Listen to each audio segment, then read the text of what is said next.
Jésus. Oh, alléluia. Merci Seigneur pour ta parole. Tu nous bénis de jour en jour. Tu nous bénis. Est-ce qu'on est vraiment béni? Est-ce qu'on est vraiment béni? Alléluia. Alléluia. Bien vraiment, on a été béni. Amen. Et entendez un puissant message. Alléluia. En première session, avec le pasteur Yvan. En deuxième, avec le pasteur Marcelo. Amen. Amen. En fait, la façon dont l'Esprit travaille avec lui, tu n'as pas vu que le message finisse. Tu es là. Waouh. Dis avec moi, waouh. Merci Seigneur d'avoir donné une telle onction, une telle grâce à ton serviteur. Parce que tout vient du Seigneur et tout l'honneur est à Dieu. Amen. Alléluia. Mais nous rendons grâce à Dieu parce que des gens, des hommes disent oui au Seigneur. Sers-toi de moi comme un instrument. Et nous avons été bénis. Amen. Depuis hier ici en session et aussi au plénière. Et nous voulons aller au roi des rois et recevoir le pasteur Marcelo Tounassi. Manifester Christ, notre orateur du jour est le leader du centre de réveil, d'évangélisation, de formation et de mission. Pasteur principal de l'église Compassion, située à Kinshasa en RDC. Jésus-Christ dit, l'Esprit du Seigneur est sur moi, car il m'a oint pour créer quelque chose, restaurer quelque chose, restituer quelque chose, bénir quelque chose. Il est aussi compositeur de plusieurs cantiques spirituels, metteur en scène, promoteur des jeunes, président de Marcelo JT Ministries. Les gens de ta vie peuvent entendre ta voix. Ton enfant peut entendre ta voix. Ta maison peut entendre ta voix. Ce pasteur passionné de Christ est auteur des livres Découvre et expérimente sa présence et stratégie face à la tentation. Il est marié à Blanche Kandolo Tounassi avec qui il a 4 enfants. Recevons à SPAC 2017 le pasteur Marcelo Jérémy Tounassi.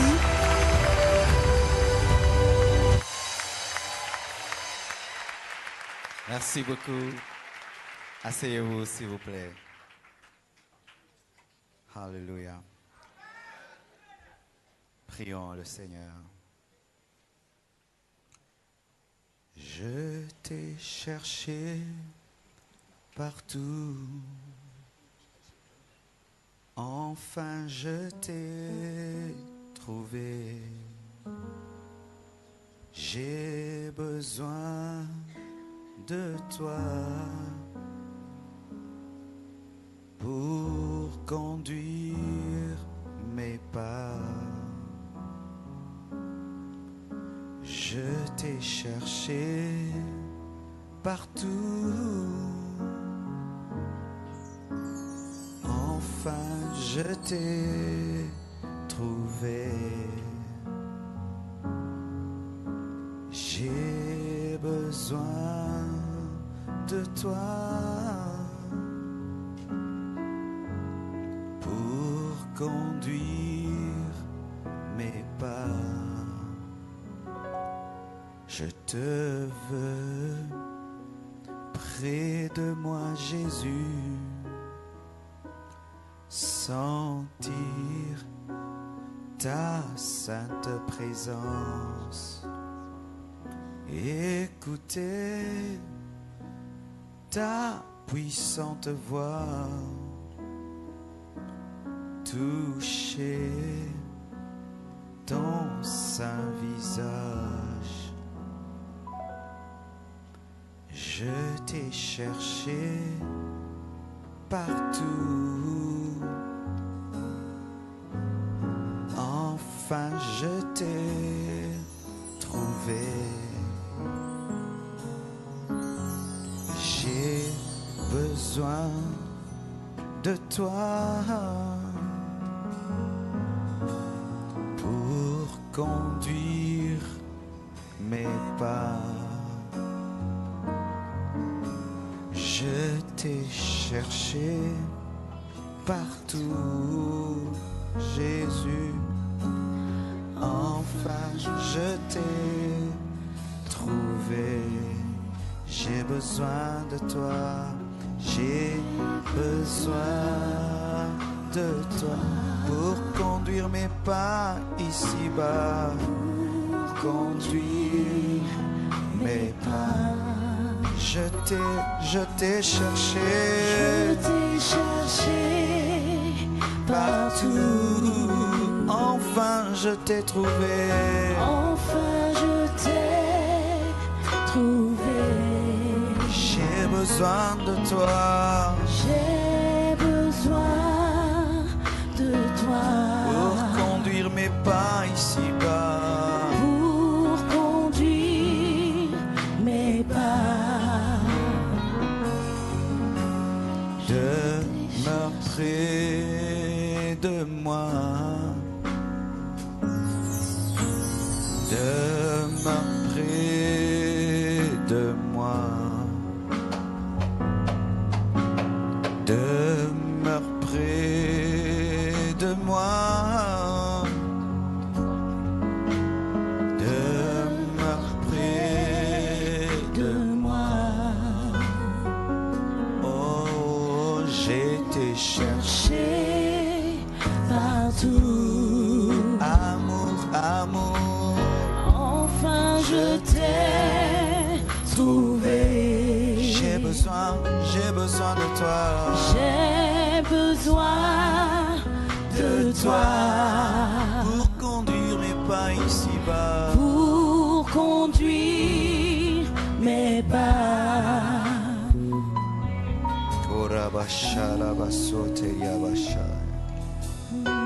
Oh, je t'aime, Jésus. Je t'aime, Jésus. Merci pour ta présence au milieu de nous. Glorifie ton nom, Seigneur. Parle-nous encore. Agis pour la gloire de toi-même. Merci infiniment. J'ai ainsi prié. Amen. Gloire à Dieu.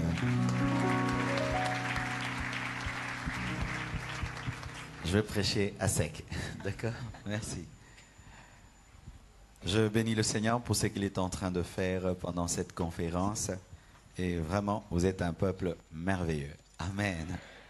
Vraiment, vous m'avez défié par votre amour pour Dieu, votre passion pour Dieu. Vraiment, vous êtes exceptionnels. Et quand je rentrerai à Kinshasa, je leur dirai, je pensais que vous étiez des gens qui donnaient votre temps, mais j'ai rencontré des gens qui font mieux que vous. Ah oui, ça c'est extraordinaire. Et merci encore au couple Sanogo. Merci pour votre hospitalité. Merci beaucoup. Je vais parler aujourd'hui toujours en termes de famille, en termes de mariage, en termes de couple. Et je vais parler sur vaincre les ennemis du mariage. Amen. Pour manifester Christ, vaincre les ennemis du mariage.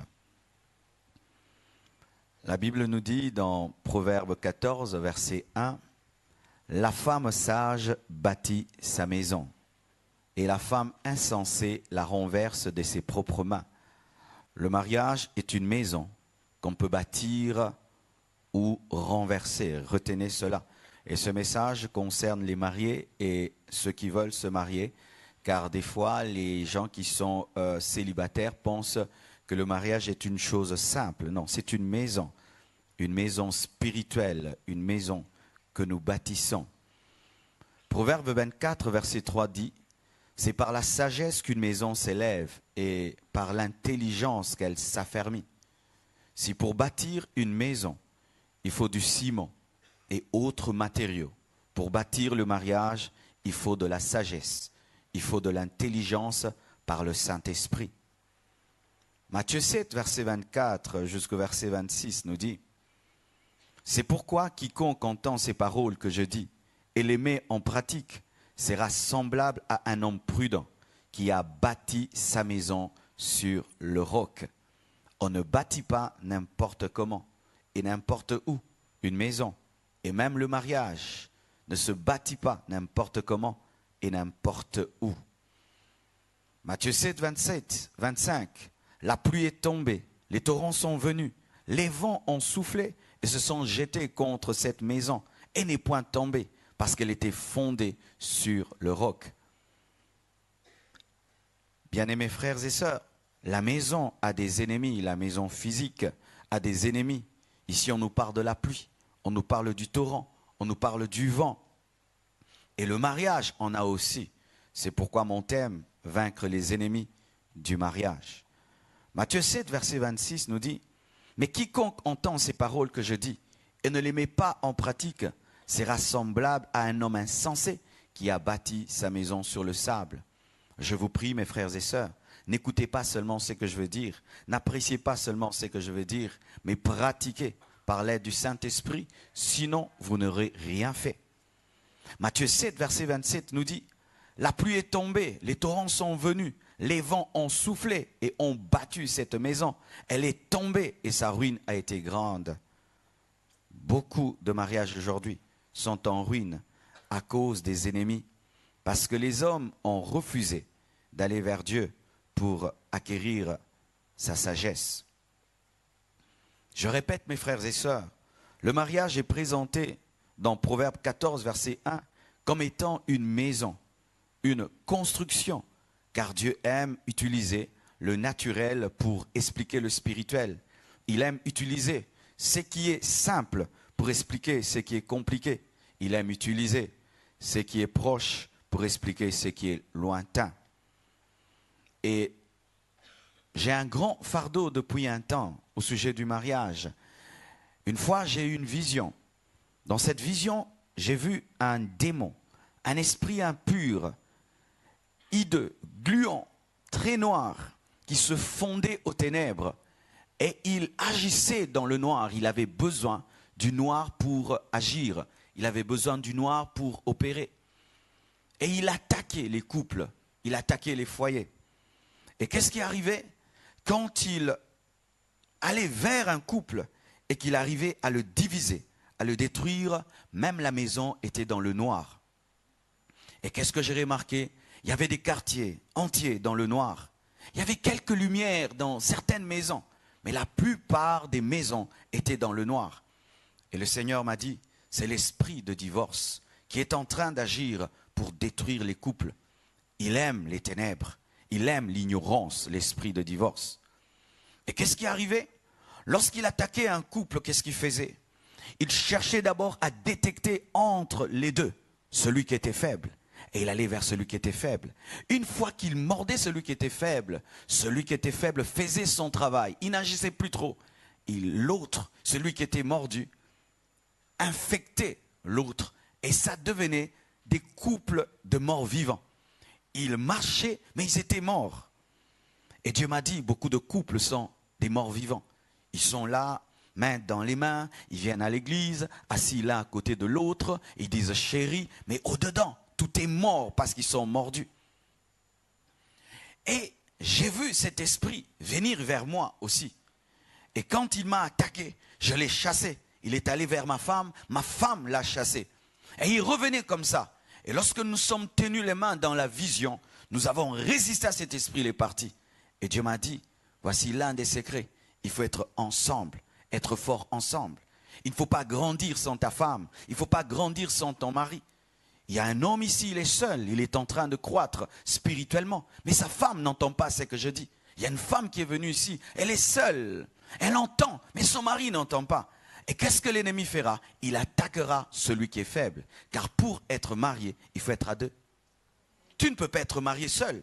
Tu peux subir la faiblesse de l'autre. Tu veux du mariage, tu veux rester dans le mariage, mais l'autre n'en veut pas. Et tu subis le divorce, mais tu ne l'as pas voulu parce que l'ennemi a utilisé celui qui est faible.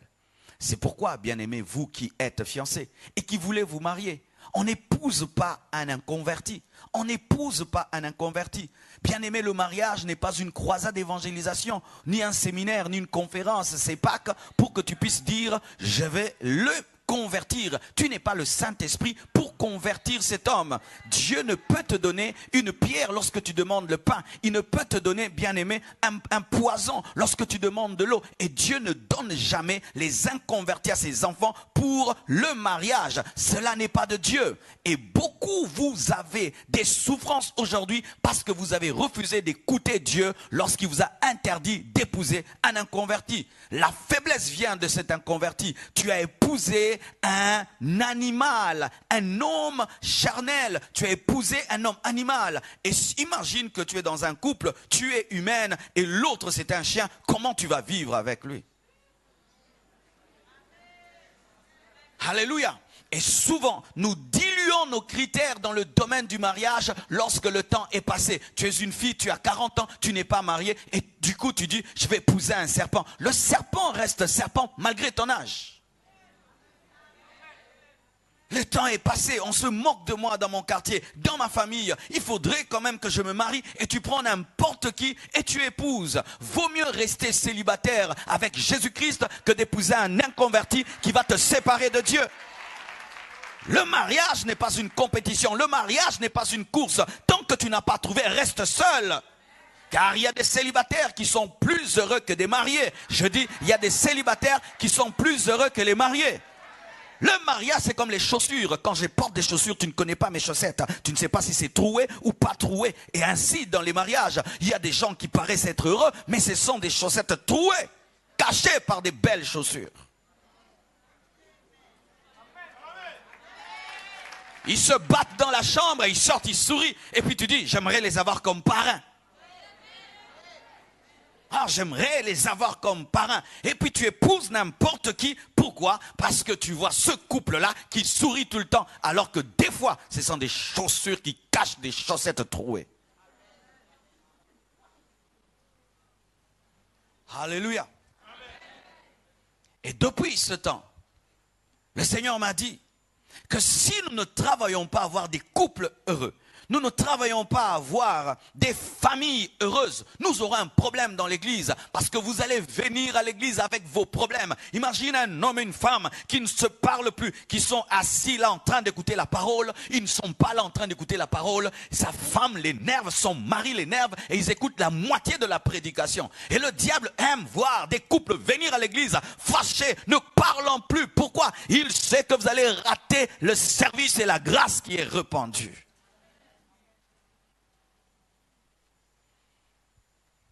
Et aujourd'hui, je vais partir de l'architecture pour vous expliquer comment Jésus-Christ est capable de vous aider à avoir des couples solides qui manifestent sa gloire. Le mariage nous est présenté comme une maison. Et les maisons ont beaucoup d'ennemis. Qui sont architectes ici? Alléluia. Les maisons ont beaucoup d'ennemis. Le tremblement de terre est un ennemi contre la maison.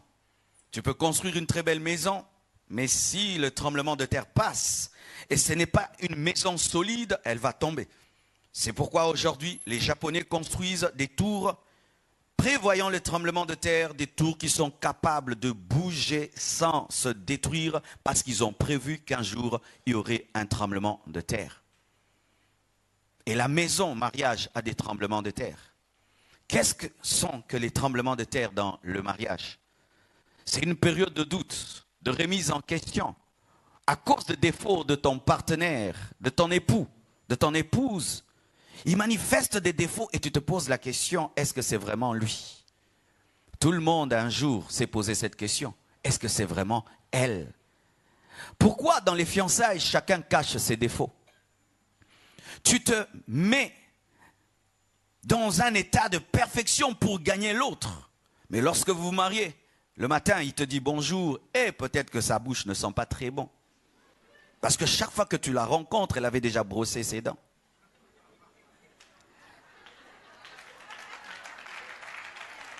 Alléluia.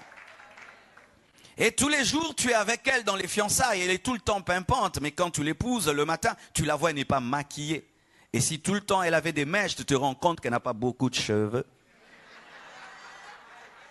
C'est pourquoi soyez le plus naturel que possible. Car si tu as des faux ongles, des faux cils, des faux ceci, de faux cela, alors tu te maries, alors tu enlèves tout, ça devient un scaphandre de combat. Il y a un homme qui a dit à sa femme, mais arrête, tu vas encore enlever quoi? Parce que tu es en train de tout enlever. C'est pourquoi j'aimerais donner ce secret aux célibataires. Il faudrait visiter ta fiancée à 6 h du matin avant qu'elle mette quoi que ce soit pour que tu puisses la voir bio. Elle est bio. Amen. Hein? Il faut que tu la trouves hein? Bio. À 6 h du matin, bio. Si elle dit je veux me laver, non, ne te lave pas. Je veux te voir quand tu n'es pas lavé parce que je te verrai souvent non lavé. Alors, bio. Donne-moi un amen. Amen. Ah oui, je vous déconseille, mes frères, d'avoir des fiançailles ecclésiastiques. C'est-à-dire des fiançailles d'église, où tu la vois tout le temps à l'église. Mais non, mais tu ne vas pas vivre avec elle à l'église. À l'église, faisons 2 h, 3 h du temps. Il faudrait aller voir à la maison et le matin. Ou très tard la nuit, quand elle a enlevé toute l'armure.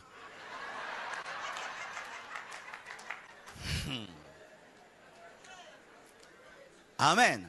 Et qu'est-ce qui arrive, les tremblements dans le mariage? C'est que tu as tellement idéalisé l'homme de ta vie, tu l'as tellement idéalisé. Et mais lorsque tu l'épouses, après qu'il n'y ait plus cette belle robe blanche, et il n'y a plus cette belle veste noire, et ce col, voilà qu'il est dans son état naturel, tu te dis, est-ce que c'était lui?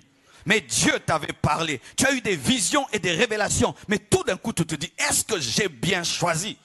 Tu as bien choisi, mais sache que tu n'as pas épousé un ange, tu as épousé un homme avec des défauts, car toi-même tu es un humain, tu as des défauts. Et chaque fois que tu cherches à ce que l'autre soit un ange, regarde-toi toi-même, regarde, tu n'as pas d'elle, donc lui aussi n'a pas d'elle comme toi tu n'as pas d'elle.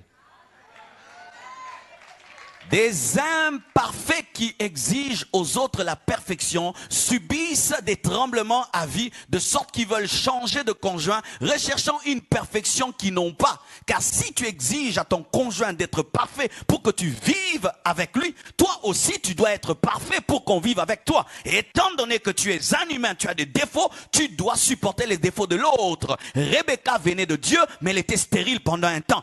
Ève venait de Dieu, mais elle a amené même la chute, mais jamais Adam n'a divorcé d'Ève.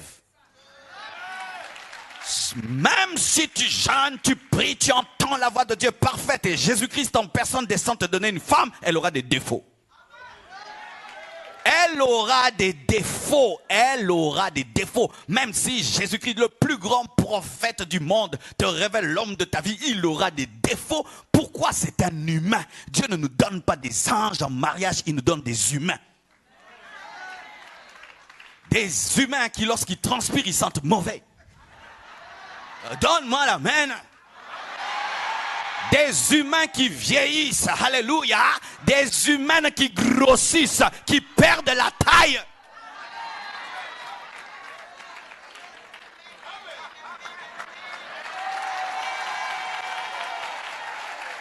Oui, parce qu'il y a des frères qui veulent épouser des poupées. Non, tu n'épouses pas une poupée. Tu épouses une femme, quand elle a un bébé, elle grossit 2 bébés, elle grossit 3 bébés. Boum! Tu l'épouses.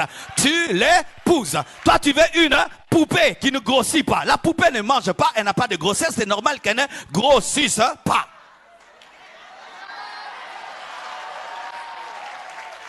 Oh, je t'aime plus, tu as perdu la taille. J'ai perdu la taille à cause de qui? C'est toi qui m'as fait les bébés? Sois conséquent. Tu achètes une voiture, elle est intacte, elle est en sachet et tous les amortisseurs sont en place. Et tu l'achètes, tu l'as conduit pendant 10 ans et puis tu dis mais les amortisseurs, mais c'est toi qui l'as conduit. Alors tu l'avais trouvé intact, tout était en place. Maintenant tu lui fais des enfants, tout n'est plus en place et puis tu te plains. Ah, mais c'est toi qui avais... Mais c'est toi, il faut assumer. Mais il faut assumer. Les hommes, nous sommes souvent des égoïstes. Et là, maintenant, tu commences à douter. Est-ce que c'est elle? C'est bien elle. Car c'est bien toi.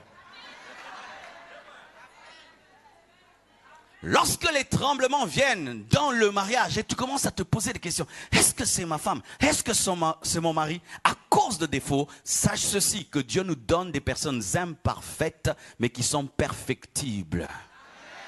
Et qu'est-ce qu'il faut faire? Il faut fonder ton mariage sur le roc qui est Jésus et aimer ta femme avec le cœur de Dieu pour que tu puisses te concentrer sur ses qualités et oublier ses défauts, car toi aussi tu as des défauts et elle se concentre sur tes qualités.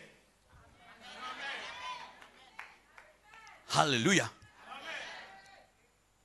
Bien-aimés frères et sœurs, dans aucun couple, il y a un homme parfait et une femme parfaite. Impossible, il n'y en a pas. Et si quelqu'un le dit, c'est un menteur, un hypocrite. Dans tous les couples, il y a des défauts et des qualités. Mais il y a certains qui se concentrent sur les qualités qui avancent, mais d'autres se concentrent sur les défauts et divorcent.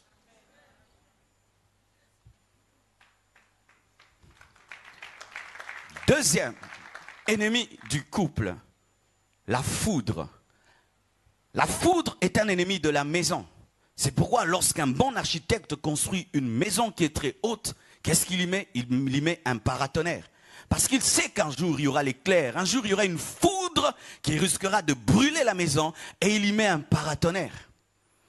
Et la foudre, l'éclair qui peut attaquer le couple, c'est Satan. La Bible nous dit, Jésus-Christ dit, j'ai vu Satan tomber sur la terre comme un éclair. Le diable n'aime pas le mariage. Les démons n'aiment pas les mariages. C'est pourquoi la plupart d'entre nous, quand le mariage s'approchait, tu as commencé à vivre de combats bizarres. Certains même le jour du mariage, c'est le jour où on a brûlé son pantalon. La voiture est tombée en panne. On est allé te coiffer, on t'a mal coiffé. Tout est allé en l'envers. Tu te dis, mais qu'est-ce qui se passe? Le diable n'aime pas le mariage parce que le mariage révèle sur la terre le mariage de Christ avec l'Église.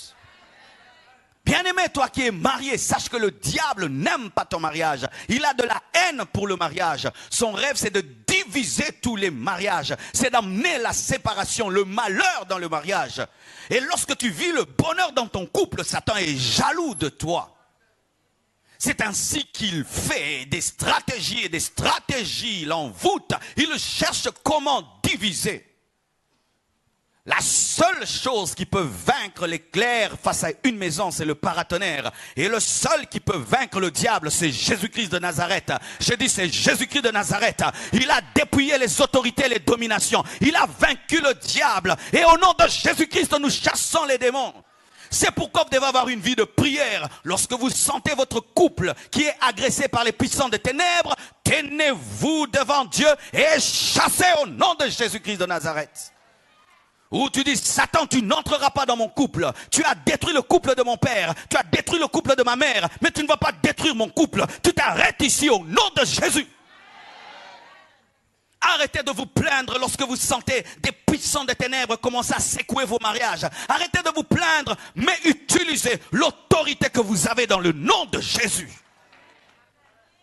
Souvent, nous sommes pressés à aller nous confier à gauche et à droite, sans avoir prié. Avant de te confier et de rechercher l'aide à gauche et à droite, prends le temps de prier. Est-ce que tu as suffisamment prié pour ton couple avant de te confier? Le conseil d'un homme ne peut rien. Si Dieu ne peut rien pour toi, un homme ne peut rien faire. Un parrain ne peut rien faire. Un pasteur ne peut rien faire. Peu de couples prient ensemble. Il n'y a pas le culte familial. Est-ce que tu pries avec ta femme?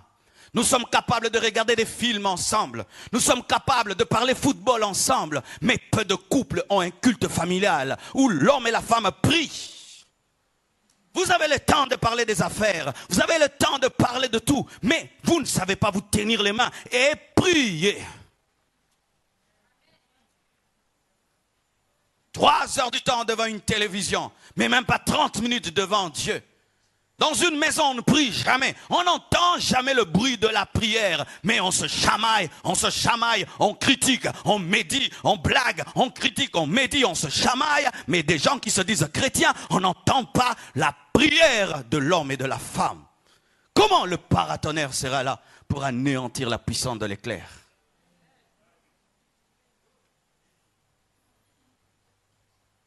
Un autre ennemi du couple et de la maison, c'est le surpeuplement. Je crois ici, il y a peut-être une capacité de 1000 places. Et si nous décidons tout d'un coup de mettre 5000 personnes dans ce bâtiment, il va s'écrouler. Pourquoi? L'architecte n'a pas prévu qu'on y mette 5000 personnes. Et rien que l'afflux des hommes peut détruire cette architecture. C'est pourquoi dehors, on a mis des tentes, dehors, on a mis des chaises, parce qu'on ne veut pas détruire cette maison. Il en est de même avec le couple. Dieu n'a pas prévu que dans un couple, qu'il y ait trop d'infiltrés, trop de gens qui s'ingèrent. Mais quand dans ton couple, papa télécommande ton couple, maman télécommande ton couple, le pasteur télécommande et le prophète Faya télécommande ton couple, c'est lui qui te dicte ce que tu dois faire à ton mari et tout, ça va détruire le couple. Le couple, c'est à deux, à deux, à deux, à deux, à deux, à deux, à deux. Lorsqu'il y a trop papa, trop maman, trop pasteur, trop prophète, trop les amis, ça va se détruire. C'est un surpeuplement. Et même lorsqu'on a des enfants, les enfants des fois détruisent le couple. Ah oui, si vous avez des enfants, vous n'avez pas le temps pour vous deux, la présence des enfants va détruire votre couple. Au début de mon mariage, quand mon épouse a eu notre premier bébé, elle était tout le temps là, oracle, oracle, oracle, bisous, bisous. Et moi je regarde, je dis, oh, mais comment, moi j'ai même pas eu de bisous. Hein? C'est doudou, doudou, doudou et moi là. Je me sentais comme un étranger dans la maison, j'étais jaloux du bébé. Ah oui, j'ai dit, mais cette fille vraiment, elle s'occupe plus de moi depuis qu'elle a un bébé. Et oui, les femmes, des fois, vous oubliez. Vous donnez tout votre amour aux enfants. Bébé, bébé, bébé, bébé. Et le mari, maintenant, lui, c'est un faiseur de bébé, quoi. Avant de donner le bisou à l'enfant, donne le bisou à celui qui t'a donné l'enfant. Alléluia. Oui. Pourquoi? Les enfants vont se marier, vont partir et tu resteras avec ce vieillard, avec cette vieille femme. Mais des fois nous tombons dans le piège. Tu donnes trop de temps aux enfants, tu oublies ta femme, tu oublies ton mari. Non, d'abord ton mari, d'abord ta femme. Les enfants non. Des fois les enfants doivent respecter l'intimité des parents. Pas tout le temps les enfants. Ils partiront, ils vous laisseront avec votre grande maison et leurs anciennes chambres. Ah oui, mes parents ont construit une grande maison avec beaucoup de chambres pour nous. Mais moi, j'ai jamais eu le temps même de dormir dans cette chambre. On les téléphone, ça va? Eh ben, tu salues maman. Et si ma mère avait détruit son mariage pour moi, mais moi là, hey, je viens de me souvenir d'elle maintenant d'ailleurs. Tu t'imagines? Tu vas détruire ton couple pour l'enfant et tu oublies ton mari, tu oublies ta femme. Trop d'ingérence. Pour un petit problème, tu vois les parrains. Non, on ne voit pas les parrains directement. On ne voit pas le pasteur directement. À deux, vous devez être matures afin de traiter ce problème. Sinon, vos problèmes seront connus par tous et vous n'aurez point de respect. Et une chose encore, faites très attention d'aller rapidement dire les défauts de vos conjoints dans vos familles. Car il peut changer, mais la famille n'oublie pas. Ce mari est un aventurier puis devient sérieux. On va continuer à l'appeler aventurier parce que tu l'as dit. Elle ne s'est pas préparée. Et maintenant, si maintenant elle commence à bien préparer, ils ne croiront jamais qu'elle prépare bien. Ils vont dire non, il est en train de couvrir sa femme.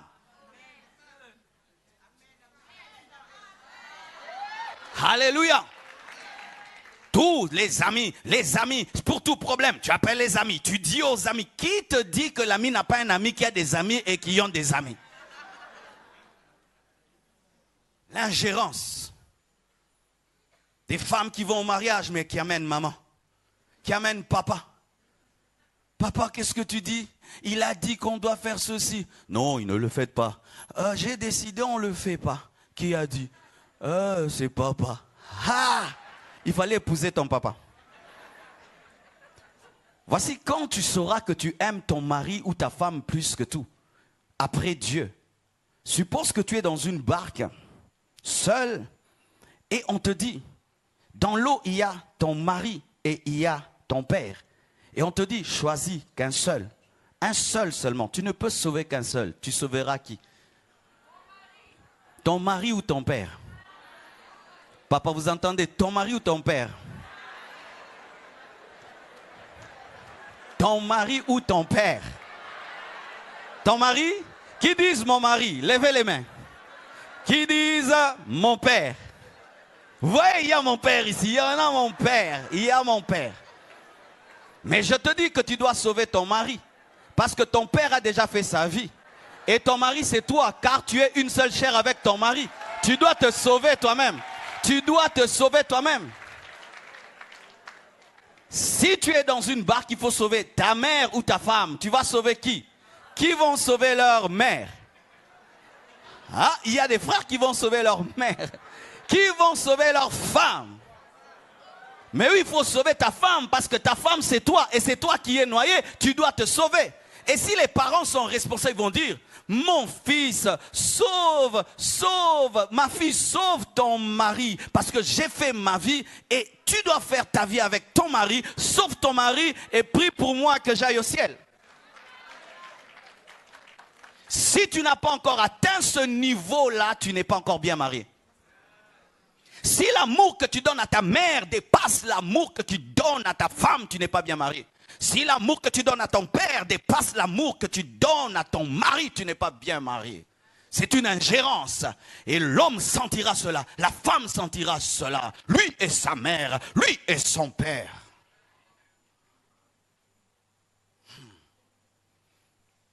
Je sens que j'ai renversé une idole dans ton cœur. Ton père, ta mère, maman, maman.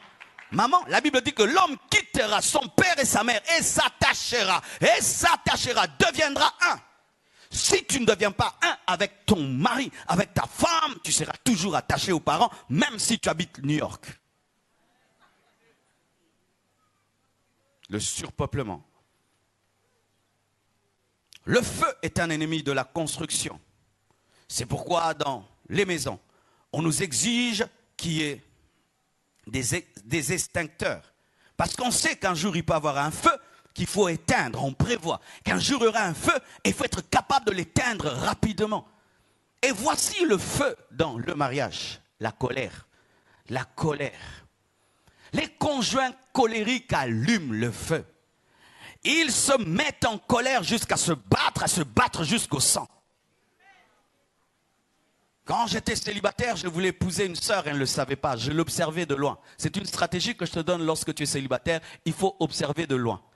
Car si tu observes de près, on saura que tu es là, on va changer. Il faut observer de loin. Alors je l'observais, mais elle ne savait pas que je l'observais. Elle pensait que je venais seulement à la maison alors que je l'observais. Et un matin, je suis venu pour l'observer. Je l'ai trouvée en train de vibrer. Elle était en colère et elle vibrait de colère. Et j'ai dit, si j'épouse cette femme, elle va vibrer dans la maison. Comme je ne voulais pas une vibreuse dans mon cœur, je me suis retiré parce que je ne supportais pas d'avoir le feu dans ma maison. Le feu des disputes.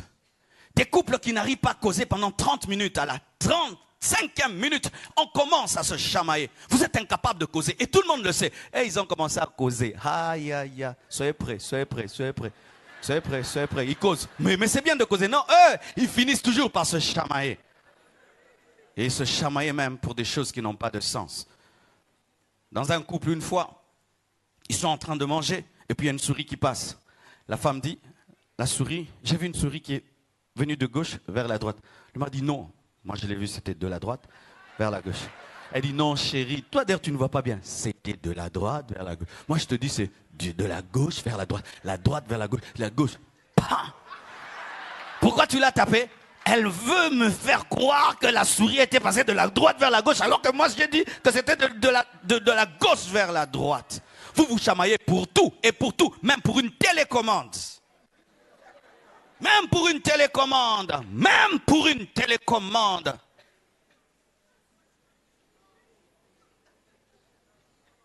Vous chamaillez même avant d'aller dans des fêtes. Tu portes ça. Je ne porte pas. Je te dis, tu changes. Je ne change pas.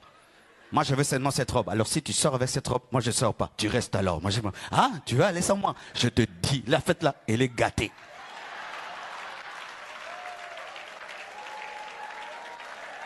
Que Dieu vous donne le fruit de l'esprit, la maîtrise de soi. Le fruit de l'esprit, la maîtrise de soi. Des enfants immatures, quand ils se marient, ne font que se chamailler. Et vos querelles révèlent ceci, que vous êtes des enfants spirituellement. Quel que soit votre âge, vous êtes des enfants spirituellement. des enfants. Vous devez manifester le fruit de l'esprit qui permet de comprendre et de tolérer et d'avoir la douceur même devant ce qui t'énerve. Le feu dans le foyer, c'est aussi l'infidélité. Dans notre coutume d'ailleurs, dans une coutume, on appelle ça le feu. Quand quelqu'un commet l'adultère, on dit que c'est le feu. Oui, c'est vraiment le feu. Vous voyez, dans le couple de David, tant qu'il vivait dans la crainte de Dieu, tout allait bien. Lorsque seulement il a pris Bathsheba, la femme d'autrui, il a allumé un feu. L'inceste est entré dans la maison. La rébellion est entrée dans la maison. Et la mort est entrée dans la maison. Il avait allumé le feu. Tu sais, nous pouvons être là. Mais dans le secret, quelqu'un allume le feu, ça finira par nous brûler. Et lorsque tu pêches en secret, tu trompes ton mari, tu trompes ta femme en secret, tu allumes le feu en secret, mais il finira par brûler la maison. Tu peux allumer le feu très très loin dans un voyage, tu allumes le feu dans un quartier là reculé, mais ça finira par brûler la maison parce que le feu, même s'il est secret, il finit par se manifester. Ce n'est pas parce qu'on ne t'a pas attrapé que Dieu ne t'a pas attrapé. Ce n'est pas parce que tu arrives à dribbler ton conjoint que tu dribbles Dieu. Ce n'est pas parce que tu es tellement un professionnel de l'impudicité que Dieu ne te voit pas. Car même lorsque David a péché et qu'il a couvert cela, le prophète Nathan l'a vu. Et je vous dis, le Saint-Esprit qui est le prophète des prophètes t'a vu. Alors il faut te repentir car le feu que tu allumes finira par détruire ton couple. Vous allez voir tout d'un coup, l'inceste entre dans la maison. Les enfants ne réussissent plus à l'école. Les enfants deviennent rebelles. On se dit, qu'est-ce qui se passe? Le père a allumé le feu. Un père, c'est le gardien de la maison. Et lorsque tu vis dans l'impudicité, tu ouvres la porte à Satan. Tu lui dis, viens détruire mon foyer. Les hommes aujourd'hui sont devenus des spécialistes en impudicité. Lorsqu'il veut sortir, il crée un problème. La femme prépare, du coup il dit que c'est trop chaud. Ou il dit il n'y a pas de sel. Ou il dit il y a trop de piment. Et puis il se fâche pour une toute petite chose. Je sors dans cette maison, on est en train de m'étouffer. Et dans le cœur il dit ouais. Rien que pour le sel, il sort jusqu'à 23h. Quel rapport entre le sel et aller jusqu'à 23h? Je vais prendre de l'air. Non, si on a mis trop de sel, mais mets de l'eau.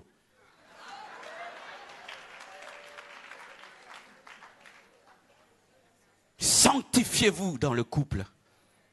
Bien-aimés, lorsque vous n'avez pas une vie de sainteté dans le couple, vous brûlez vos maisons. Bien-aimés frères et sœurs, tu n'as pas besoin que tout le temps ton mari te contrôle et ta femme te contrôle, mais tu dois être contrôlé par le Saint-Esprit, contrôlé par Jésus-Christ.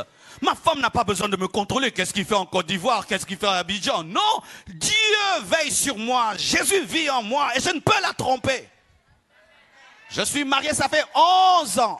11 ans, je n'ai jamais trompé ma femme. Je n'ai jamais dit à une femme, je t'aime, autre que ma femme. Je n'ai même jamais envoyé un SMS à une femme disant, je t'aime avec un cœur bou, bou, bou.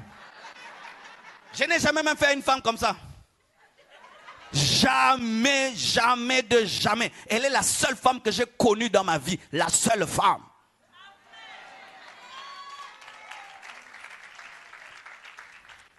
Et jusqu'à ma vieillesse, je n'aurai que ma vieille blanche.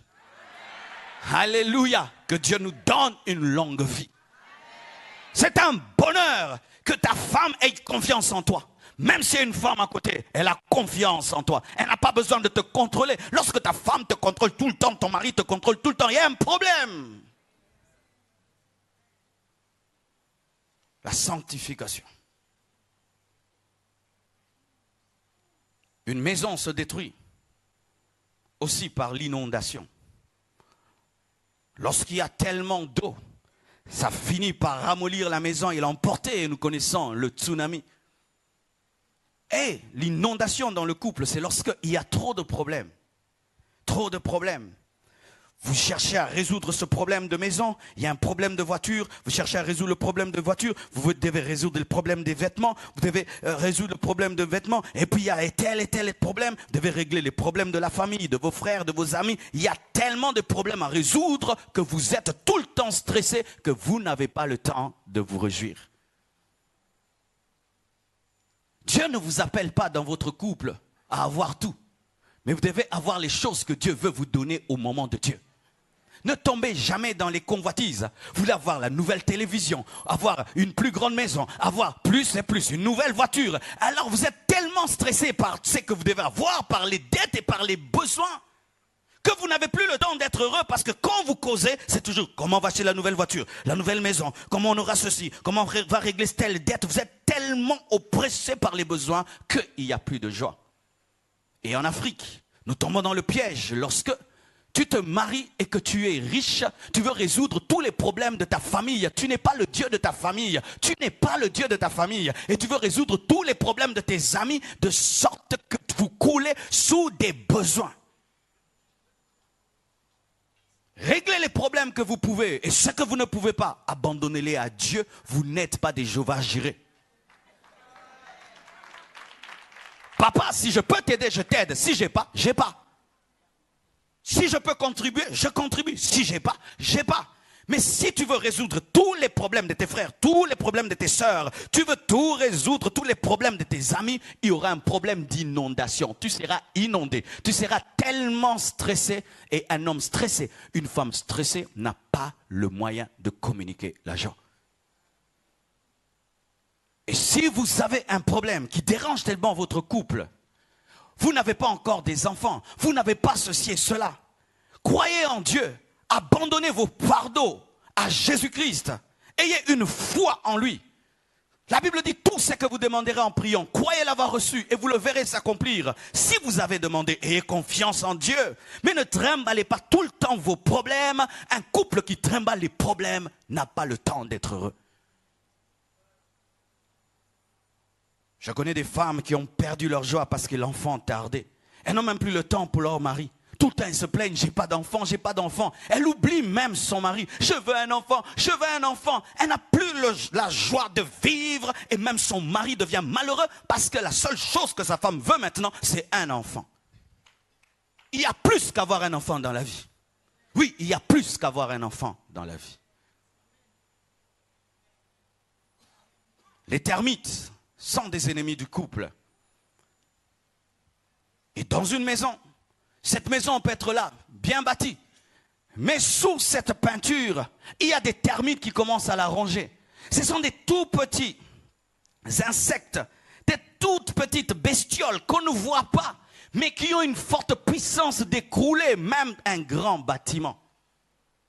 Ainsi, tout le temps, il faut désinfecter. Tout le temps, désinfecter. Pourquoi ? Les termites peuvent faire tomber toute une grande bâtisse.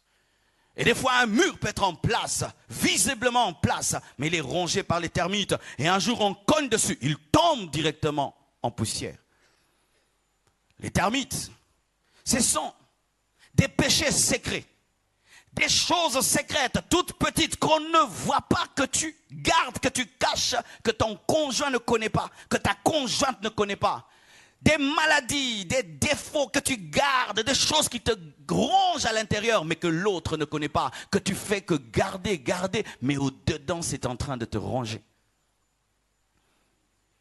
Un homme avait l'habitude de se réveiller la nuit pour travailler. Et sa femme pensait qu'il se réveillait pour travailler. Un jour, elle aussi, elle a perdu son sommeil et elle va voir son mari qui est en train de travailler. Elle trouve son mari devant un film pornographique dans la masturbation.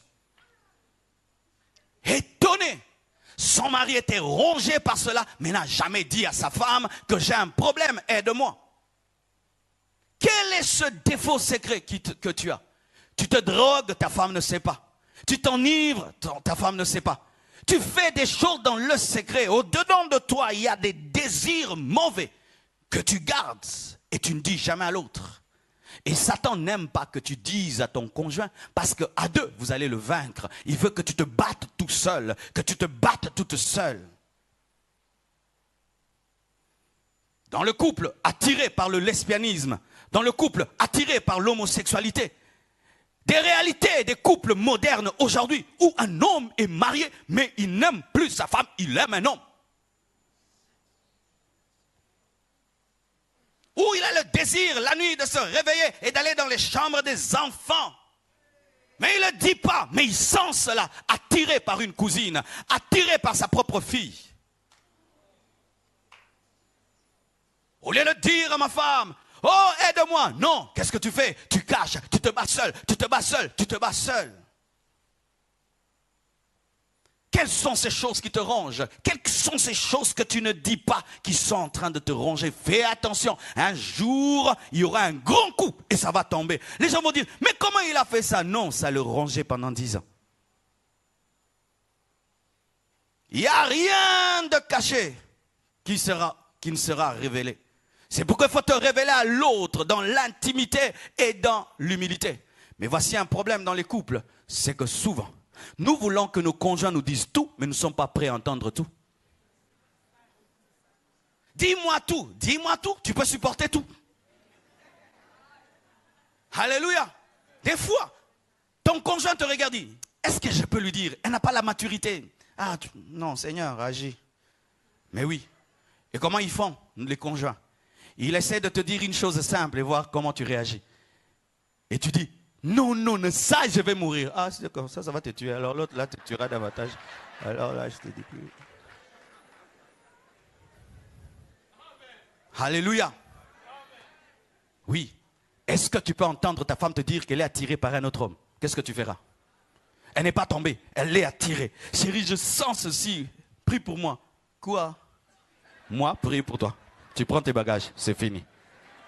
La Bible dit, tu sais que tu penses, c'est ce que tu as fait. Pour moi, tu l'as fait. Pasteur, elle est tombée dans l'adultère. La Bible dit quoi? Tu peux répudier une femme qui est tombée dans l'adultère, elle est tombée en pensée. Oui. Parce que pour Dieu, il n'y a pas de différence entre la pensée et l'action. Pour moi, elle a fait. Est-ce que tu peux tout dire? Est-ce que tu peux tout dire? C'est pourquoi vous devez atteindre un haut niveau d'amitié. Parce qu'aux amis, on dit tout. Tu sors comme ça, on te drague et tu reviens. Hé, tu sais, aujourd'hui, là où je suis parti, on m'a dragué. Et t'as dit quoi? Oh, j'ai dit refuser. Ah ouais, vraiment, toi, j'ai confiance en toi. Ça, vous êtes des amis. Mais quand tu pars, tu reviens. On te dérange, ton patron te dérange. Tu ne dis jamais rien. Il te dérange, il propose de l'argent, tu dis jamais rien. Vous êtes un couple dysfonctionnel. Lorsqu'on a un bon couple, tu dis, ce patron n'est pas normal, il me dérange. Et puis tu vois, monsieur, mais arrête de déranger ma femme. Si tu continues, elle ne va plus travailler ici.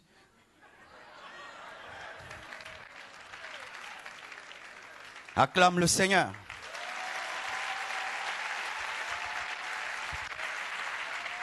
On ne m'a pas donné l'heure. Moi, j'aime l'heure. On ne m'a pas donné l'heure. J'en ai besoin pour le soir aussi. Aussi, un autre problème dans les couples et en matière de maison, c'est le manque d'entretien.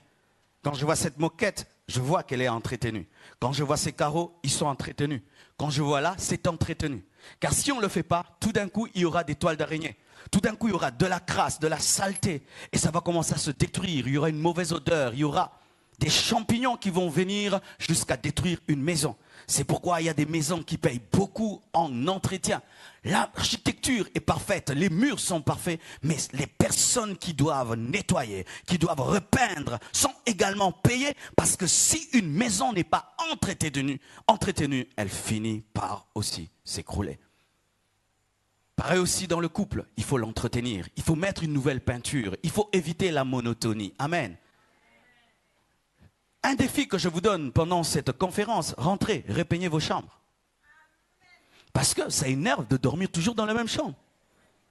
Elle est toujours blanche, toujours les mêmes rideaux qui datent de 10 ans et d'autres qui sont même abîmés. Les mêmes draps, les draps du mariage jusqu'à aujourd'hui. Ça devient un souvenir, un monument. Vous faites tout toujours de la même manière.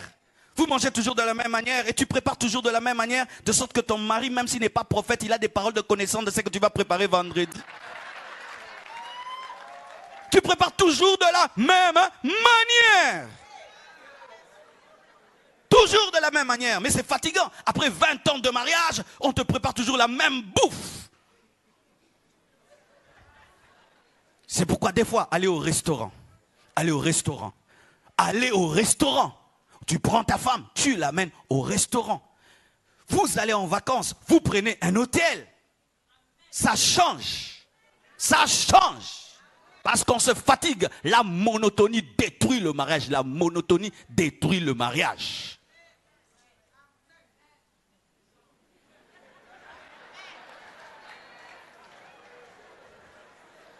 Alléluia. Trouve à ta femme un nouveau nom.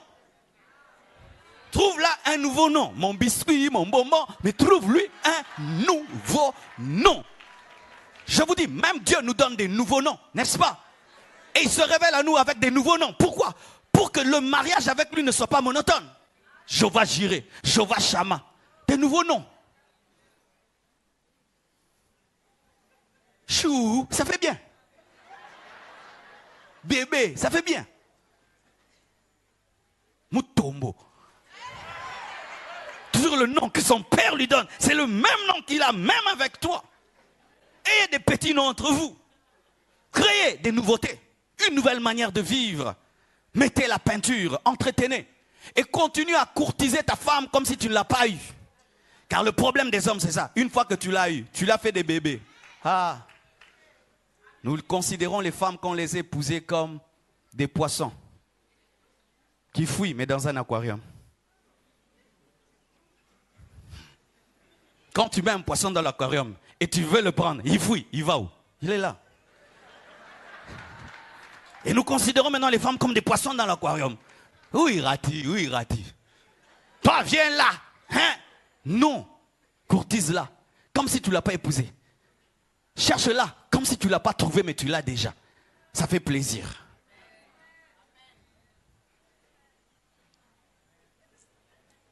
Mais qu'est-ce qui se passe dans le foyer? Avant, quand tu allais visiter ta femme et que vous étiez fiancés, tu te mettais à 4 épingles. Tu te parfumais. Tu t'arrangeais. Ah là là.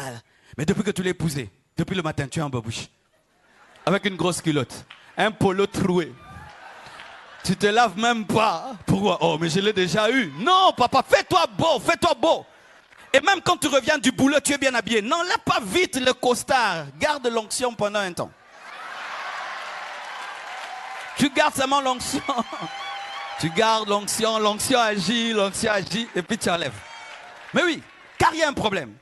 Même dans le domaine des femmes. Quand vous allez au boulot, vous vous habillez bien. Mais que vous rentrez à la maison, vous enlevez tout. Et maintenant, vous portez des pagnes et des babouches et les dundisha. Vous connaissez les dundisha? Ce sont des gros vêtements que vous aimez porter pour préparer.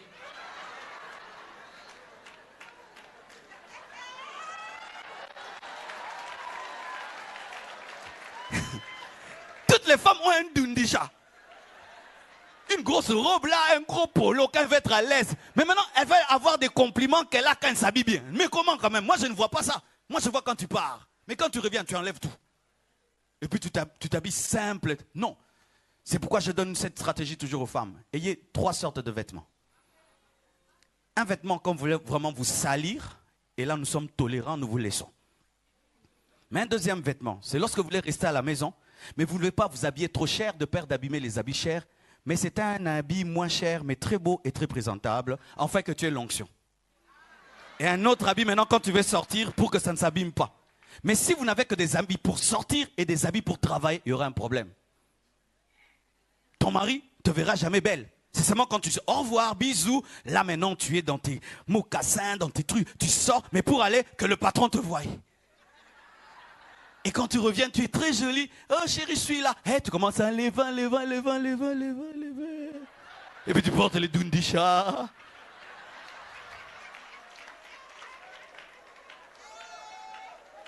Entretenez vos couples, Ce n'est pas parce que tu as épousé ta femme que tu dois arrêter de lui faire la cour. Ce n'est pas parce que ton mari t'a épousé que tu ne dois plus faire des efforts. On dit, maman, prends bien soin de toi. Oh, mais pourquoi? Avec tous ces enfants que je lui ai donnés d'air, là, c'est grave. Il faut vraiment faire des efforts parce que tu...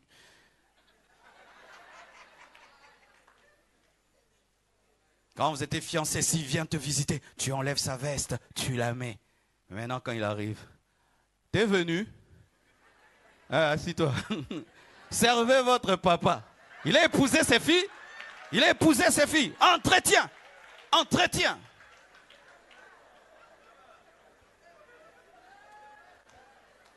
Papa, voici ce que je te conseille de faire. Si quand tu vas manger, ta femme ne s'assied pas régulièrement à côté de toi, ne mange pas. Elle s'assiera. Parce que c'est au chien qu'on donne la nourriture et puis on part. Le chien, on dépose et puis on part. Et vous déposez, vous mariez, vous partez. C'est un chien. Comme tu n'es pas un chien, attends qu'on te donne la nourriture d'un homme.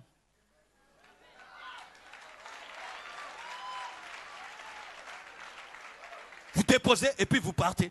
Pour faire quoi? Qui est plus important dans cette maison que moi?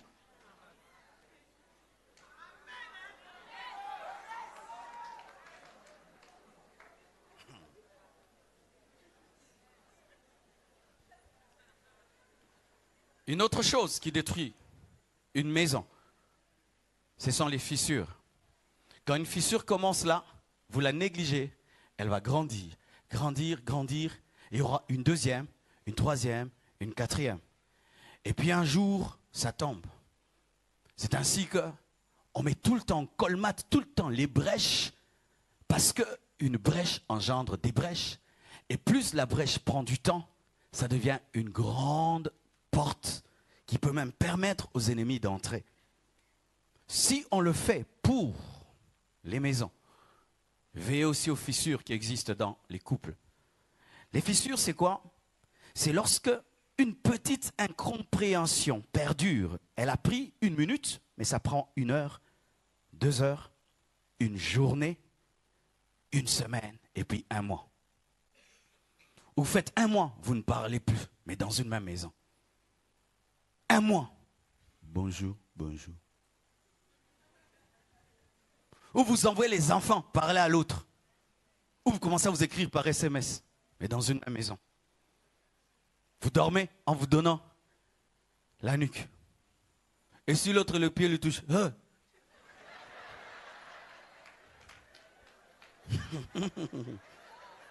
Je vous dis, dans les foyers, il y a des théâtres. Si on peut vous filmer ce qui se passe, vous allez commencer à rigoler. Vous ne parlez pas, vous ne causez pas. 1 semaine, 2 semaines, 3 semaines, 1 mois. Et puis c'est quoi? La séparation de chambre. Tu commences à dormir au salon, l'autre dort dans la chambre. Quel que soit le niveau du problème, dormez toujours ensemble. Quel que soit le niveau du problème, dormez toujours ensemble. Car quand le froid va frapper, vous allez vous retrouver ensemble.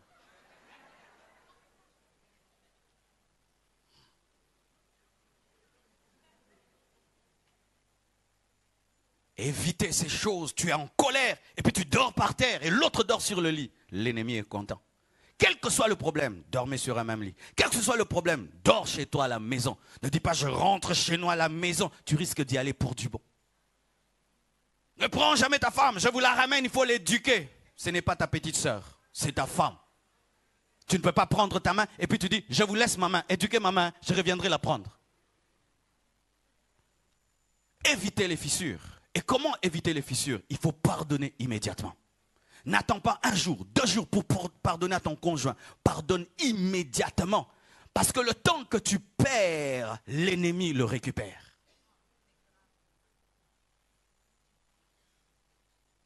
Pardonne à ta femme. Pardonne à ton mari. Et faites toujours ceci. Être celui qui fait le premier pas. Pour faire le premier pas, pour régler un problème, il faut être humble. Souvent, c'est quoi? Celui qui doit commencer. D'ailleurs, celui qui doit commencer, moi, je ne commence pas. Mais tu en as assez de la situation dans la maison. Ça te dérange de vivre une maison pareille. Celui qui doit commencer. Jamais. Et puis, tu as des gastrites, tu as des maux de tête, tu as des insomnies. Tu fais même semblant de dormir, mais tu ne dors pas. Mais tu n'y arrives pas. Demande pardon. Même si c'est l'autre qui a commencé. Je te pardonne. Et Dieu récompense toujours celui qui fait le premier pas. Ce n'est pas une faiblesse. Selon les hommes, c'est une faiblesse que de faire le premier pas. Mais selon Dieu, c'est une grande victoire. Apprenez toujours à faire le premier pas pour résoudre un problème. Alléluia. Ne dis pas c'est lui qui doit commencer. C'est telle la femme, c'est lui le mari. Non, celui qui a la plus grande révélation, celui qui est le leader du couple dans le domaine de l'esprit, celui qui doit faire le premier pas. Alléluia. Un autre ennemi d'une construction, c'est le mauvais sol. C'est pourquoi lorsque on achète un terrain et qu'on veut construire, on envoie des chercheurs. Ils creusent pour chercher le bon sol. Parce que si tu construis sur une terre marécageuse, sablonneuse, il y aura un problème un jour, ça finira par s'effondrer. Et pareil dans le couple, il y a souvent un problème de mauvais sol. Des gens qui se marient sur un mauvais sol. C'était quoi? On est tellement pauvre à la maison, et là je dois me marier. Pourquoi? Trouver un homme riche, comme ça je sors de la pauvreté familiale, c'est un mauvais sol. Tu peux épouser un homme pour sa richesse, un mois après, on les chasse du boulot, il devient pauvre et tu ne l'aimes pas parce que tu as aimé son salaire. Un mauvais sol, tu épouses une femme seulement parce qu'elle est belle et quand tu vas te promener avec elle, tout le monde verra que tu es une belle femme, elle a un accident, elle devient infirme et tu la laisses à la maison. Un mauvais sol. Tu te maries par rivalité, par compétition. Moi aussi, je dois faire un grand mariage, plus grand que celui des autres. Et tu te maries, tu fais un grand mariage, mais après, ce sont des coups. Un mauvais sol. Bâtissez vos mariages sur le roc qui est Jésus. Ne comptez pas sur vos propres efforts pour avoir des bons couples. Beaucoup de gens ont eu la volonté de rester fidèles à leurs femmes. Beaucoup de gens ont eu la volonté d'être des bons maris, des bonnes femmes. Mais ils ont senti en eux une autre loi qui détruit le couple supérieur à leurs décisions. C'est pourquoi, encore, je vous déconseille de vous marier à des inconvertis. Parce que l'inconverti se marie avec sa volonté, mais il ne compte pas sur le roc qui est Jésus. Un homme peut t'aimer, mais il est incapable d'être fidèle parce qu'il n'a pas la puissance pour résister. Il peut t'aimer, mais c'est un inconverti. Si une femme le tente, il va tomber parce que c'est un païen. Si on donne la viande de chien, il mange. Oh pasteur, ce païen il veut m'épouser, c'est un bon païen. Un chien, toujours un chien, même si c'est un chien gentil, c'est un chien. Et ça fait maintenant que le foyer n'est pas fondé sur Christ. Il est fondé sur votre décision, sur votre volonté. Et après des années, quand vienne la tentation, ça détruit tout.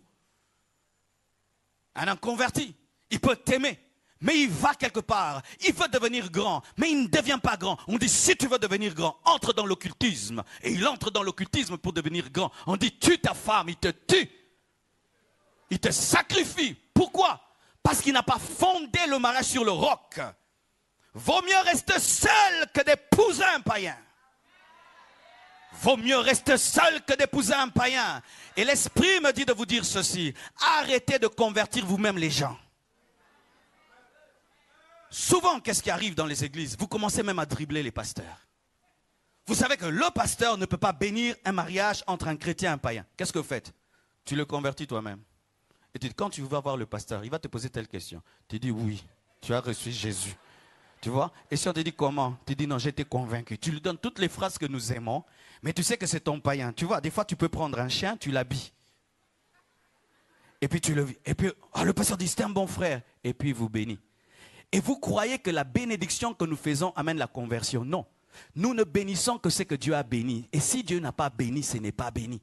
Même si tu amènes un inconverti et nous pensons que c'est un chrétien, si Dieu sait que tu as menti et tu le sais, il n'est pas béni. Bâtissez vos couples sur le roc. Bâtissez vos couples sur Jésus. Bien-aimés frères, je compte sur Jésus-Christ pour être un bon père, un bon mari. Je ne compte pas d'abord sur mes efforts et ma discipline, car ma discipline n'est rien. Mais la présence de Christ fera de moi un bon mari. Et seul un homme qui connaît Jésus-Christ est capable de prendre une telle décision.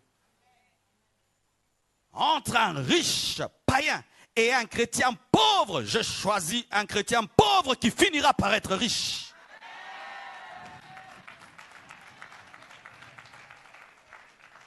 Alléluia. Je conclus mon message en parlant de l'érosion. Voici un autre danger face à une maison, c'est l'érosion. L'érosion est différente d'une tempête parce que la tempête attaque la toiture et des fois les murs. Mais l'érosion attaque la fondation. Et c'est très dangereux. Et l'érosion dans le mariage, c'est lorsque l'ennemi commence à attaquer votre foi. Oh là, c'est grave. Tu épouses un homme, il est chrétien. Tu épouses une femme, elle est chrétienne, mais elle abandonne Dieu dans le mariage. Ça, c'est l'érosion.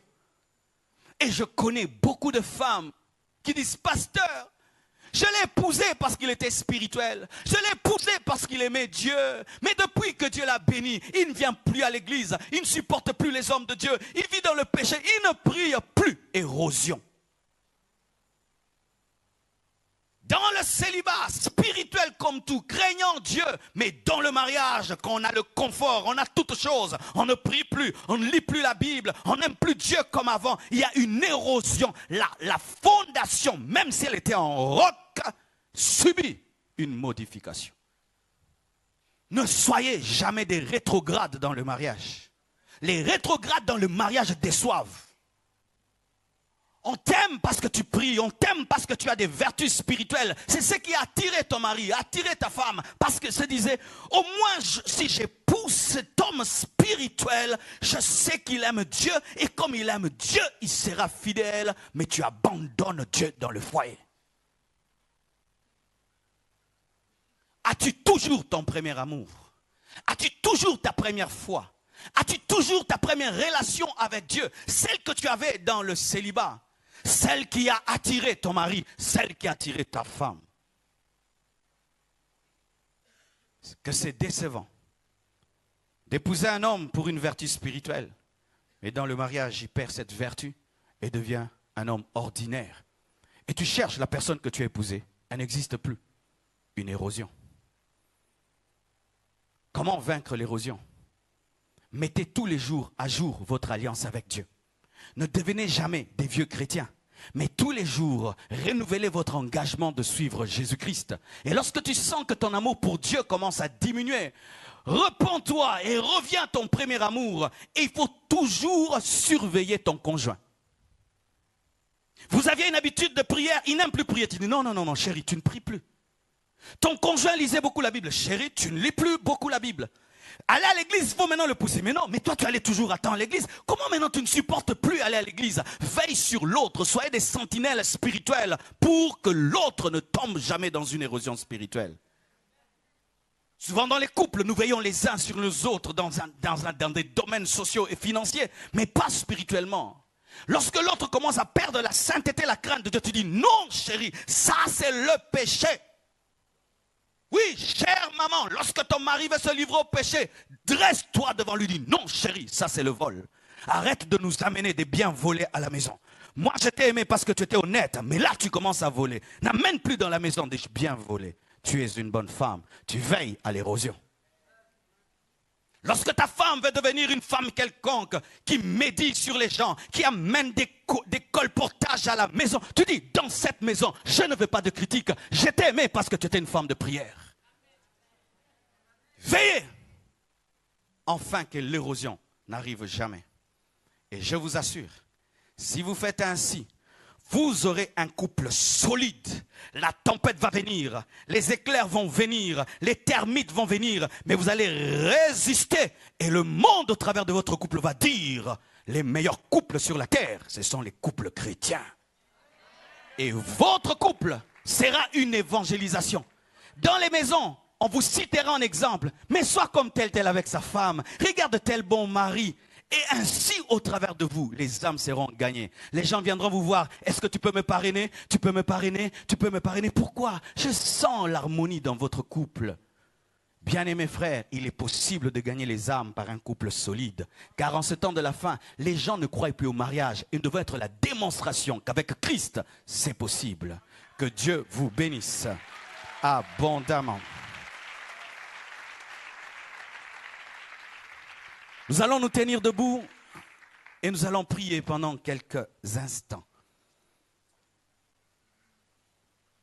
J'invite aujourd'hui encore tous les couples qui sentent des combats, des attaques.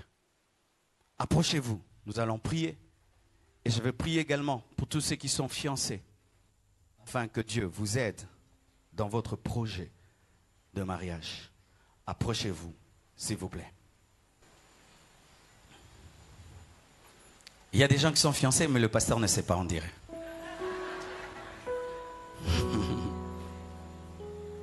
Je t'ai cherché partout. Enfin, je t'ai trouvé. Approchez-vous, nous allons prier.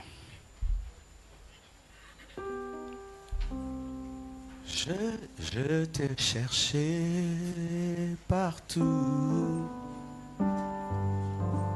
Enfin, je t'ai trouvé. Approchez, nous allons prier. J'ai besoin de toi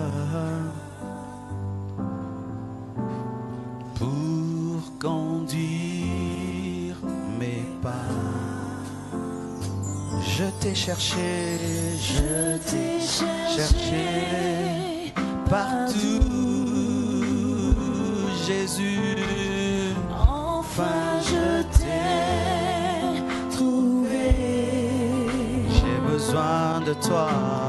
J'ai besoin de toi Pour conduire ma vie ici-bas. pour conduire mes pas. Je t'ai cherché partout. Je t'ai cherché Partout. Enfin, je t'ai trouvé.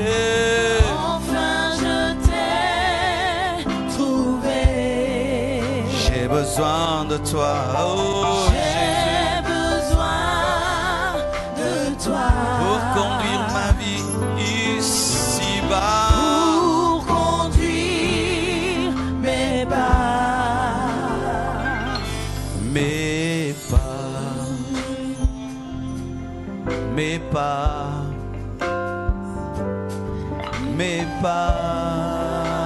pas, mes pas, conduis mes pas.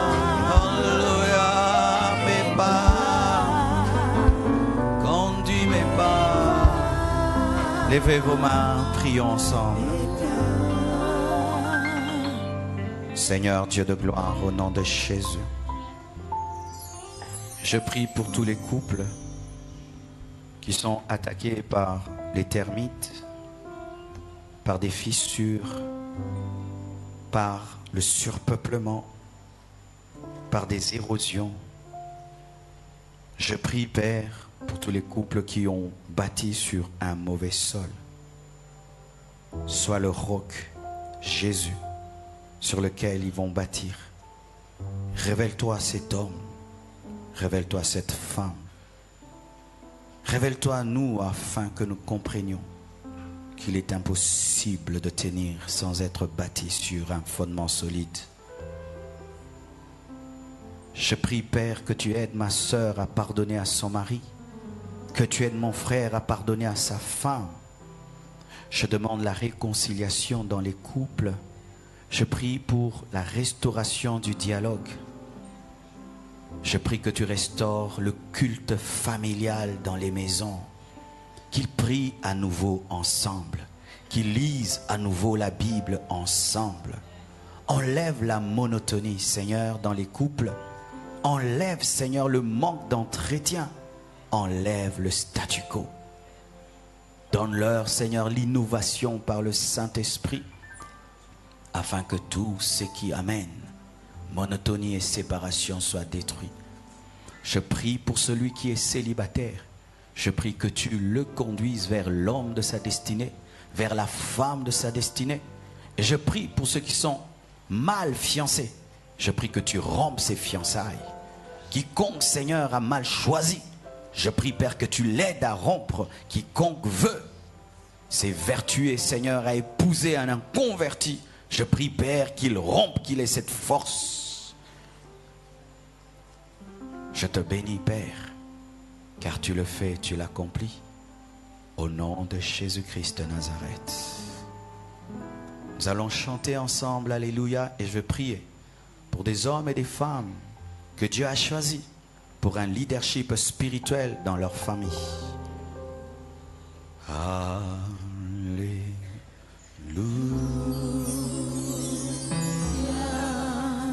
Alléluia.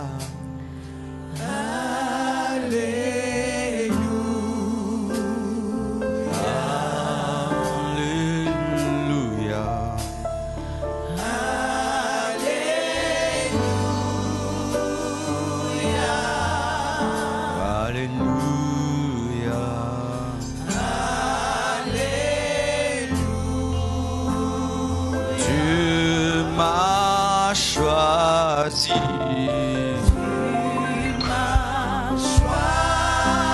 Comme l'hiver dans ma famille, tu m'as choisi.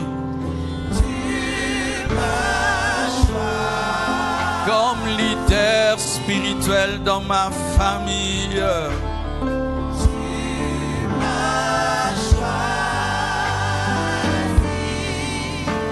Alléluia. Tu m'as choisi, tu m'as choisi.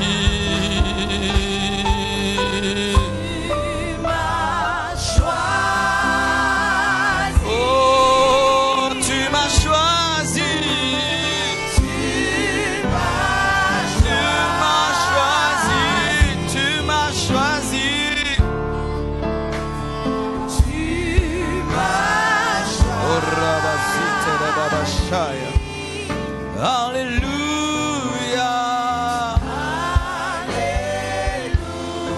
Esprit agit, esprit agit. Esprit agit. Esprit agit. Esprit agit. Esprit agit.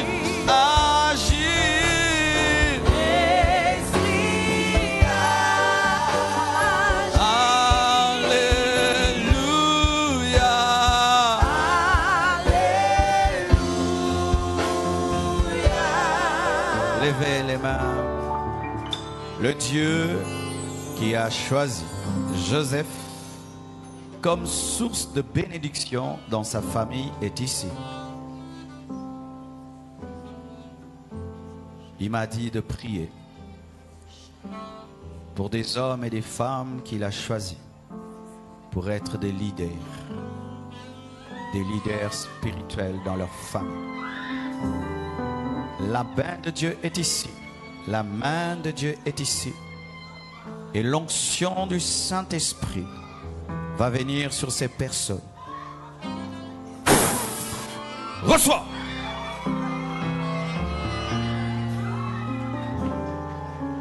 Il y a une onction de leadership spirituel sur toi. Au travers de toi, un réveil va venir. Une restauration va venir dans ton foyer. Que tu sois un homme, que tu sois une femme. Il y a encore d'autres, il y a encore d'autres. Recevez ça. Recevez, recevez, recevez.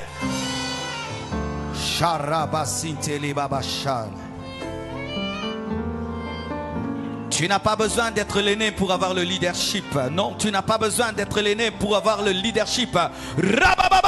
Reçois cela au nom de Jésus. Au travers de toi, une brèche du salut va entrer. Au travers de toi, la sorcellerie sera anéantie dans la famille. Au travers de toi, le paganisme sera anéanti. Au travers de toi, les divorces vont prendre fin. Car Dieu t'a choisi. Reçois cela au nom de Jésus. Chandalabasa, Regamazi Probobosai. Si le diable choisit des hommes pour détruire la famille, Dieu te choisit pour restaurer. Reçois, reçois, reçois, reçois, reçois le feu de Dieu sur ta vie. Tu te tiendras contre les magiciens, tu te tiendras contre la sorcellerie, tu détruiras les complots maléfiques dans ta famille. Prends ça, prends ça, prends ça. Charabasa. Les brababa sinte lebro zinde lebre bebe bebe. Prions, prions. Je sens l'onction qui augmente. Je sens la main de Dieu. Yegarama mamayanto. Père plus. Père plus. Plus. Plus. Plus. Plus. Plus. Plus. Plus. Plus. Plus. Plus. Plus. Plus. Plus. Plus. Plus. Plus. Plus. Quelles que soient les forces et les puissances de ténèbres qui peuvent s'opposer à toi, celui qui est en toi est plus fort que celui qui est dans le monde. Et la mission que Dieu te donne sera accomplie. Au nom de Jésus, reçois la puissance.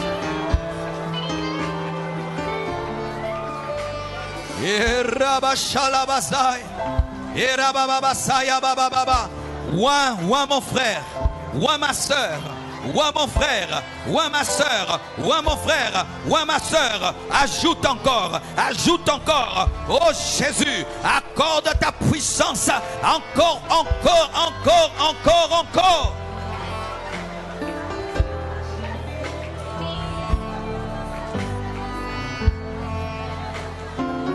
Au travers de toi, la polygamie va s'arrêter au nom de Jésus. Au travers de toi, la prostitution va s'arrêter au nom de Jésus. Au travers de toi, la pauvreté va s'arrêter au nom de Jésus. Reçois cette onction. Reçois cette onction. Reçois. Reçois cela au nom de Jésus. Sois oint comme Joseph. Sois oint comme Joseph. Sois oint comme Joseph. Que les Joseph de leur famille reçoivent la puissance. Maintenant, maintenant, maintenant, maintenant, maintenant, maintenant, maintenant. Et Rabababashaya. C'est fort, c'est fort, c'est fort, parce que c'est pour toute une génération, c'est pour toute une génération, c'est pour toute une génération, c'est pour toute une génération. Receive it.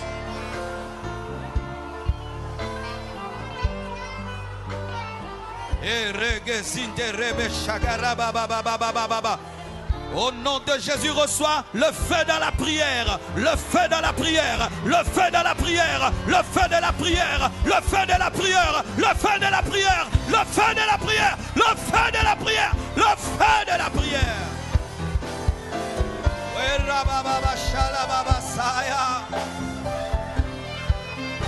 Tu seras un guerrier dans la prière, un guerrier dans la prière, un guerrier dans la prière. Reçois le feu dans la prière.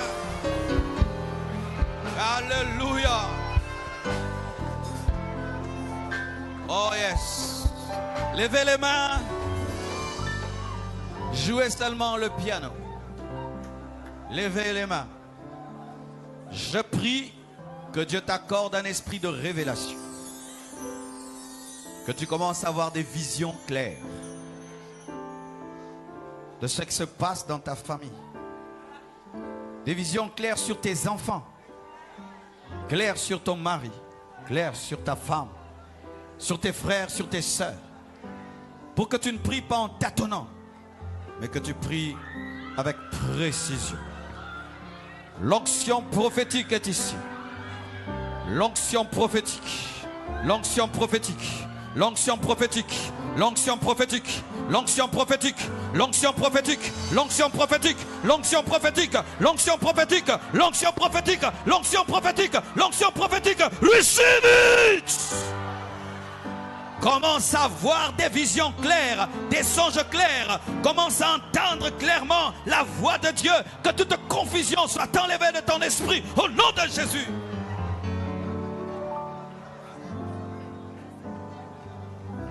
Oh Dieu, je te bénis. Car ce soir, tu as suscité des leaders. Tu as restauré des couples. Que toute la gloire te revienne. Au nom de Jésus-Christ, j'ai ainsi prié. Amen.